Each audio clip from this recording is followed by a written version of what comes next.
अस्सलाम वालेकुम नाजरीन, प्रोग्राम कलमकार के साथ आपकी मेज़बान निसा अहमद हाजिर खिदमत है। नाजरीन, कहते हैं कि कलम में बड़ी ताकत होती है। कलम की ज़रा सी जुम्बिश किसी को शाह अब्दुल लतीफ़ भिटाई बना देती है और किसी को बाबा भुल्ले शाह। इकबाल कई सालों पहले कह के चले गए कि अगर मौलाना रोम ना होते तो आज इकबाल वजूद में नहीं आता, जबकि मौलाना रोम इकबाल से कई सदियों पहले दुनिया से गुजर गए, लेकिन उनकी कही हुई बातों ने इकबाल को इकबाल बनाया।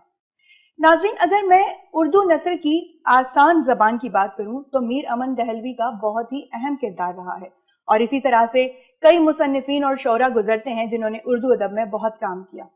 नौजवान नस्ल में आहिस्ता आहिस्ता लिखने की रुवायत दोबारा से जन्म ले रही है।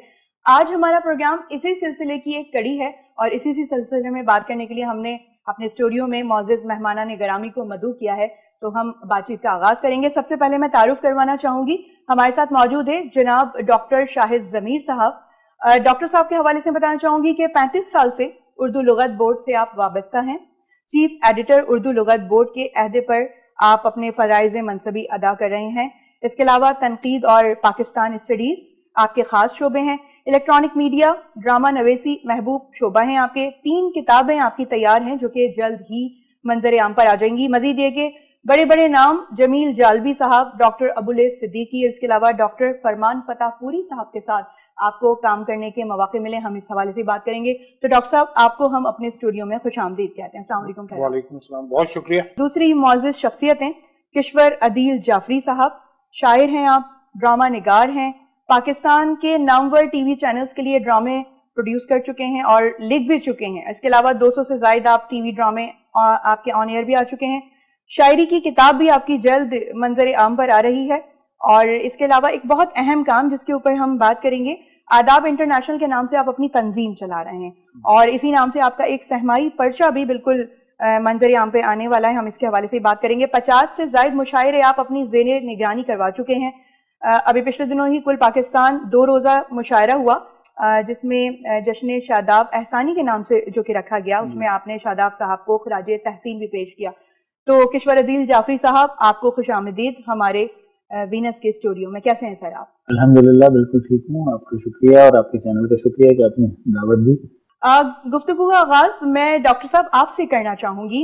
सबसे पहले तो आप ये बताइए, उर्दू लुगत बोर्ड से आपका ताल्लुक है, तो डॉक्टर साहब बेसिकली आपका आबाई ताल्लुक कहाँ से है? तालीम का सिलसिला आपने कहाँ से शुरू किया? इब्तदाई अतवार में आपकी तालीम कहाँ से रही, और यहाँ तक का सफर आपने किस तरह से तय किया? बुनियादी तौर पे अदब से मेरा ताल्लुक बचपन से है।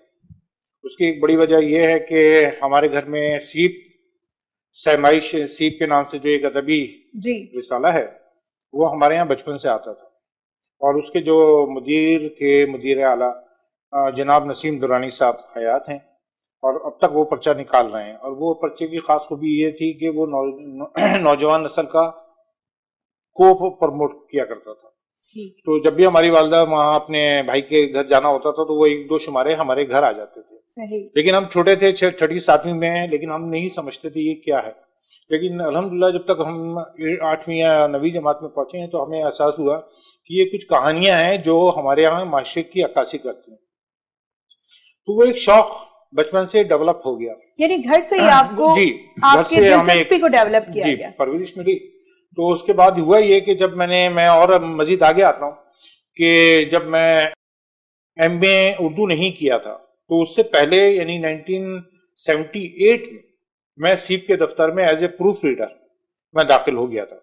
और वहां जब मैंने देखा तो वहां एक महफिल जमती थी जिसमें अल्हम्दुलिल्लाह उस वक्त के अहमद हमदानी साहब, माशाल्लाह, आपके रिफतुल कासमी, हसन अकबर कमाल, आपके उबैदुल्लाह अलीम, क्या बात, उम्मीद फाजली जैसे बड़े शौरा वहां मौजूद होते थे। बल्कि इसके अलावा जो परवीन शाकिर और दूसरे शौरा भी होते थे। तो एक मिजाज उनका मैं देखता था कि ये शेर व शायरी कोई यानी कि अपना एक मैसेज अवाम में दे रही है। तो मैं अपने उन्हें देखता था। उसके बाद हुआ ये कि मैं साइंस कराची यूनिवर्सिटी में एज MSc कर रहा था। तो प्रोफेसर जमील अख्तर साहब वहां आया करते थे। वो मुझे अपनी मोहब्बत में उर्दू जुबान MA उर्दू में ले गए, ट्रांसफर करा के। उन्होंने कहा कि भाई तुम्हारा शोबा ये नहीं है, तुम इस शोबे में आ जाओ। हालांकि उस जमाने में मैं एक प्राइवेट जॉब भी कर रहा था इलेक्ट्रिकल डिपार्टमेंट में। تو شام کی ڈیوٹی ہوتی تھی، اپنے شام میں صبح میں یہ سارے کام ہم کرتے تھے. تو ایک شوق پیدا ہو گیا کہ ادب کا لٹریچر کا ہے کیا تعلق. جب 1984 میں جامعہ کراچی میں گیا تو وہاں تو ایک کہکشاں جسے ہم سبا ستارے کہہ سکتے ہیں. یعنی آپ وضاحت کیجیے گا سبا ستارے کیا؟ دیکھیے سبا ستارے ہماری ایک کہکشاں کے طور پہ لفظ استعمال کیا جاتا ہے. اور اس میں جب ہم نے جا کے دیکھا، یہ لفظ میں اس لیے استعمال کر رہا ہوں کہ جامعہ کراچی کی پہچان وہ سبا ستارے تھے. یعنی ڈاکٹر ابواللہ صدیقی، کیا بات ہے، ڈاکٹر فرمان فتح پوری، ڈاکٹر ابو الخیر کشفی صاحب، ڈاکٹر عبدالقیم صاحب، ڈاکٹر عبدالسلام صاحب. ڈاکٹر فرمان فتح پوری صاحب کا تو میں نے نام لیا. بالکل اسی طریقے سے پروفیسر جمیل اختر صاحب، اپنے سلیم احمد صاحب کے چھوٹے بھائی نسیم احمد صاحب، شمیم احمد سوری، یہ تمام استاد ہمارے یہاں موجود ہوتے تھے. اور یہ ہوتا تھا کہ جب ہم شعبے میں ہمارے یہاں کلاس ختم ہوتی تھی تو وہ ایک تو نسیم دورانی کا حوالہ تھا جی، تو میرا نام شاہد دورانی، لوگ مجھے شاہد کے نام سے نہیں جانتے، مجھے لوگ دورانی کے نام سے بھی جانتے. جی بالکل، یہ میں نے بات سنی بھی ہے. بالکل، تو وہ نام یہ ہو گیا کہ ہاں بھائی وہ دورانی کو بلاؤ. جی ٹھیک ہے. خیر شوق پروان چڑھنے لگا. میں نے ایم اے اردو 1984 میں پاس کیا. اس کے بعد جب 85-86 میں لینگوسٹک میں ایم اے کر رہا تھا تو اس وقت الحمدللہ میری فرسٹ پوزیشن آ گئی. تو جمیل جالوی صاحب نے جب مجھے گولڈ میڈل دیا تو اس وقت انہوں نے مجھے اس سے کہا کہ آپ اردو لغت بورڈ جائیے، ٹھیک ہے، آپ وہاں آپ کی سروس، آپ کی جاب آپ کا انتظار کر رہے. یعنی کہ آپ نے سلسلہ وہاں سے شروع کیا. ڈاکٹر صاحب ہم بالکل بات چیت کا سلسلہ یہیں سے دوبارہ سے جوڑیں گے. اب میں سوال کرنا چاہوں گی، ہم بڑھتے ہیں آگے کشور عدیل جعفری صاحب کی طرف. کشور صاحب آپ ایک شاعر ہیں اور بڑے مشاعروں میں بھی آپ بالکل جا کے پرفارم کرتے ہیں، لوگ آپ کو پسند کرتے ہیں. تو مجھے بتائیے کہ وہ کون سا پہلا شعر تھا یا پہلا کون سا جملہ تھا کہ جب آپ نے لکھا، آپ اگر بیک سائڈ پہ جائیں تو آپ کو یاد آئے گا اور آپ کو پذیرائی ملی اس سے؟ پڑھنے کا شوق مجھے بہت پہلے سے، مطلب بچپن سے ہو گیا تھا. ایک یہ کتابیں اور شاعری پڑھنے کا، اور کافی عرصے تک جب پڑھتا رہا ہوں، مختلف شعراء کو پڑھا، پھر ایک تحریک پیدا ہوتی ہے. میں نے 1983 میں پہلا شعر کہا اور وہ تھا کم کر نہ سکا دل سے ہمارے تیرا غم وقت، سنتے تھے کہ ہر زخم کا ہوتا ہے مرہم وقت. کیا بات ہے، کیا بات ہے. تو بس وہ اس شعر کے بعد، اچھا جہاں تک پذیرائی ملنے کا معاملہ ہے، میں نے 5-6 سال تک تو کسی کو شعر دکھایا نہیں. میرے گھر والوں کو پتا تھا کہ میں شاعری کر رہا ہوں، لیکن میں نے کسی کو 5-6 سال تک کسی سے نہ شعر سنایا نہ دکھایا. پھر اتفاق سے ایک دن سبکتگین صبا صاحب مل گئے، انہوں نے اپنی محفلوں میں بلا لیا، پھر آرٹس کونسل، اور پھر سلسلہ چلنے لگا. اچھا نارملی ایسا ہوتا ہے کشور صاحب کہ جب ہم کچھ لکھتے ہیں تو ہم ڈرتے ہیں کہ لوگ مذاق نہ اڑائیں کہیں ہمارا، تو آپ کے دل میں بھی کہیں اس طرح کا ڈر خوف موجود تھا؟ نہیں، ایسا تو نہیں تھا. دیکھیں شعر کہنا، شاعر تو آپ کو جیسے ہم کہتے ہیں کہ جی شاعر یا تو ہوتا ہے یا نہیں ہوتا، شاعر آدمی کے اندر ہوتا ہے، بن نہیں سکتا. بالکل. تو وہ شعر تو کہہ لیا تھا، لیکن کچھ چیزیں، کچھ خدشات تھے، بہرحال خوف تھا کہ پتہ نہیں صحیح ہے یا غلط ہے. لیکن پھر جب کچھ لوگوں نے دیکھا، حسن اکبر کمال صاحب نے، پروفیسر حسن اکبر کمال نے، اور سبکتگین صبا نے، اور محسن بھوپالی نے، اتفاق سے کہیں ملاقات ہو گئی، ان لوگوں کو دکھایا. تو ان لوگوں نے جب کہا کہ جی بہت اچھا کہہ رہے ہیں اور آپ کہیے، تو پھر حوصلہ ہوا. پھر میں نے مشاعروں میں بھی جانا شروع کیا اور لوگوں سے کو سنانا بھی شروع کیا، اور الحمدللہ وہ سلسلہ آج تک چل رہا ہے. آپ کی بات کا سلسلہ میں یہیں سے جوڑوں گی. ابھی تھوڑی دیر پہلے آپ نے کہا کہ شاعر یا تو ہوتا ہے یا نہیں ہوتا ہے.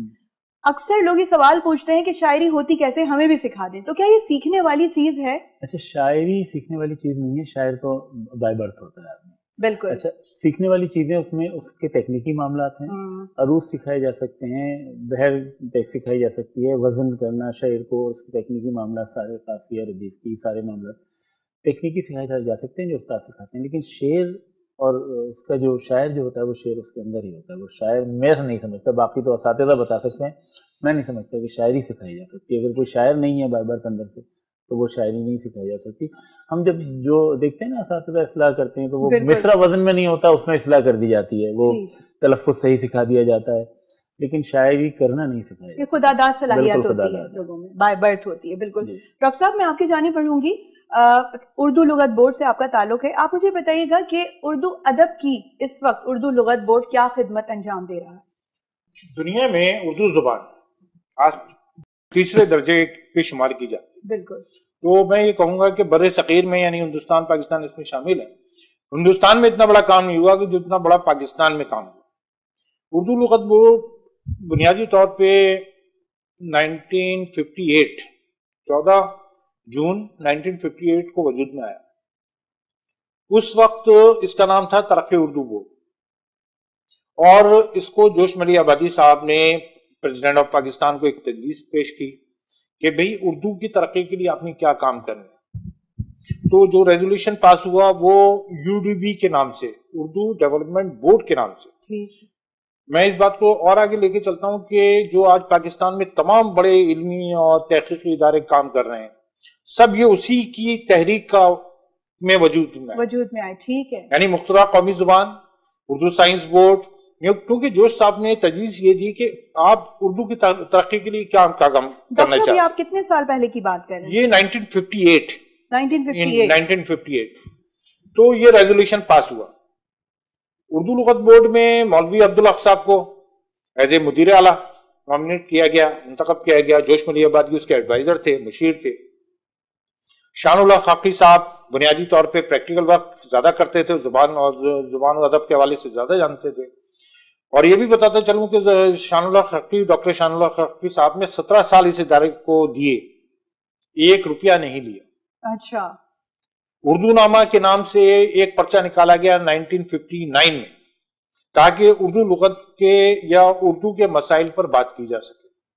तो आप ये समझें कि 1959 में या 60 में हमारा जो पहला शुमारा है उर्दू नामा का, वो पूरे बड़े सगीर में यानी कि मशहूर हो गया कि जुबान के क्या मसाइल हैं, किस लफ्ज के क्या तलफ़ुज़ हो सकता है। तो ये तमाम बातों को देखते हुए 2-3 साल में ये तय हो गया कि उर्दू लुगत बोर्ड एक ऐसी लुगत तैयार करेगा हिस्टोरिकल बुनियाद पर, तारीखी बुनियाद पर। ठीक है। जैसे ऑक्सफोर्ड डिक्शनरी तैयार की गई, तो उस जमाने में मुशीर मालियात थे इतरत हुसैन साहब, उन्होंने खासतौर से मौलवी अब्दुल हक साहब से कहा कि भाई आपने इसको हिस्टोरिकल बुनियाद पर बनाना। हिस्टोरिकल बुनियाद इन तारीखी अवामिल के तारीखी उसूल के मुताबिक तरीका ये होता है कि कोई भी एक लफ्ज है जो वजूद में आ चुका है, जिसको हमारे यहाँ शायर अदीब इस्तेमाल करते हैं, उसकी असनाद आपको देनी है कि इस लफ्ज के वो मायने हैं क्या। तो इस बुनियाद पे ये काम शुरू हुआ, और 1958 से आप ये समझें कि 77 में जिल्द अव्वल हमारे यहाँ, और जिसके मुदीर आला मुदीर अव्वल नसीम इमरोवी साहब थे, उसके यानी कि एक बड़े लुगत नवीस, और डॉक्टर अबुल्ला सद्दीकी उसके मुदीर आला थे, और शानुल हक खाकी साहब बुनियादी तौर पे जिल्द अव्वल से लेके वो तकरीबन 14-15 जिल्दों तक काम करते रहे। क्या बात है। और मैं ये भी कहूंगा कि हमारे यहाँ शायर अदीब के साथ कहीं ना कहीं मकसद डिसऑन वो किया जाता है, तो उसमें हमारे हकी साहब, लेकिन आप ये देखें कि जब उन्होंने हकी साहब ने फरंगी तलफ़ुज़ बनाई तो वो एक आदमी का कारनामा था कि मुख्तरा कौमी जुबान ने।